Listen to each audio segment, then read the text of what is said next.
hello. Ain't seen you for ages. Where you been, Mr. Jingles? Happy Homebrew Wednesday. I know that Zippy is a fan of his meads. You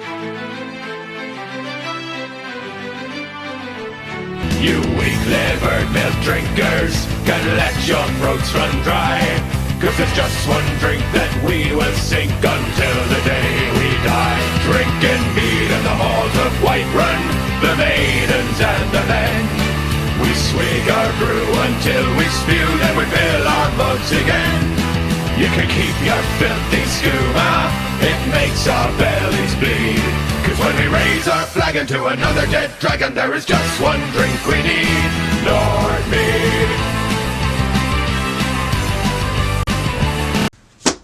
Just put some grains away, that's sorted out. Okay. Been a while, wasn't it? Been a few years since I did a Homebrew Wednesday. Can't remember when. Got to be a good few years. So, welcome to the forge. This was an old forge. I've got use of it, and I'm turning it into my brew shed. So, what's been going on in the world, eh? COVID-19. Ugh, scary stuff. But there we go. Right, what we got going on? I went for a stroll the other day. Found some wild hops. So, nice gold ale, very pale ale. It's on the brew now, it's fermented away. We got some perry. So I made, that was during Storm Francis, which was a storm that hit the UK. These are a lot of fallers, so we let them overripe. That's pretty clear. Look at that. Lovely and clear. So that'll be ready to bottle. It's not often you get to make a nice perry. Got some runner bean wine, some beetroot wine, another runner bean wine. It's an experimental beer. The experiment is I couldn't get my usual pale ale malt, which is normally Baird's. So I normally get Baird's, which is flagon based. It's normally flagon. I couldn't get none, so they sent me Warminster floor malted pale ale, which is a traditional one and it's slightly darker. So I thought I'd give it a little experiment to see how much difference it makes to a certain recipe I use, because I like to mix my malts, my base malts. So I might use like 35% Marisota, 65 base, pale. All play around with them. So yeah, that's a little recipe which I always know. I know what it's like, still bubbling away a bit. But I've bought it out here because I know for a fact that that's going to clear cold chilled out here, so it's ready to go. So a little bubble there, maybe degassing because the lights on. So that's clearing. So yeah, we've got all our fermenters, our buckets. Two meads there that are aging. One's sack mead that got up to 20. By the look of it, it's come out around about a step fed it. There's around about 22% that one, and that was using Red Star Pasteur Blanc, which is like a champagne wine yeast. The other one that's aging there is just a straight mead, around about 12%. And then under here in these crates I got, that's the Winter Braggot, which is aging. I would show you, but I'm going to lift all this stuff up for the moment.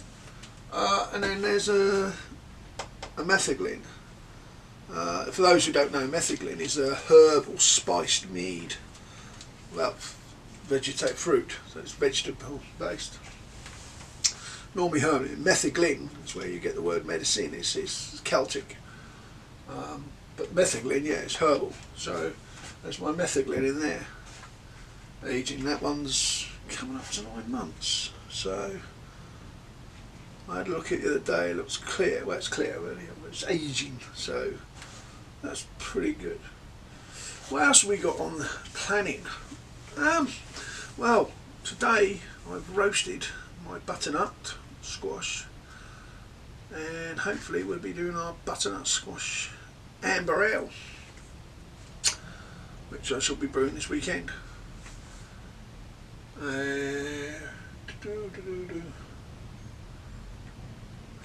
Oh yeah, I had a deal.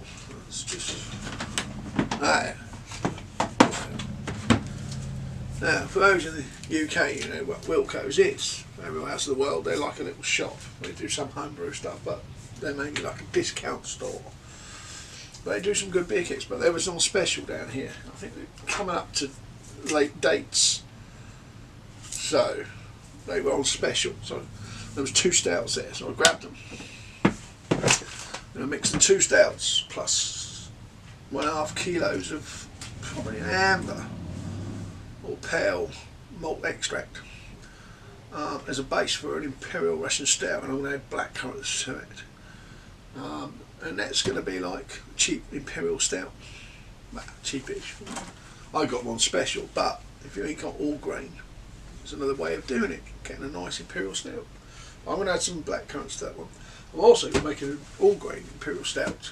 I've got a barrel, a cask. The Americans know casks are. Harry's used to have casks. I think it's got kegs now, but he casks. They're basically hand pulled beer barrels. They're like a wooden barrel or cask, but they're metal and they can keep. So what I'll do is I'll ferment it out and then I'll put it in there for aging, and then I'll draw it off. And as I draw it off, I'll draw it off to bottle. And it can sit in the barrel for a year up here, up in the shelves, or down here. But yeah, so I mean, I've got my 80 litre boiler still. I've got my small one here. So yeah, everything's going well. Everything's going well. So this is going to be basically equipment store.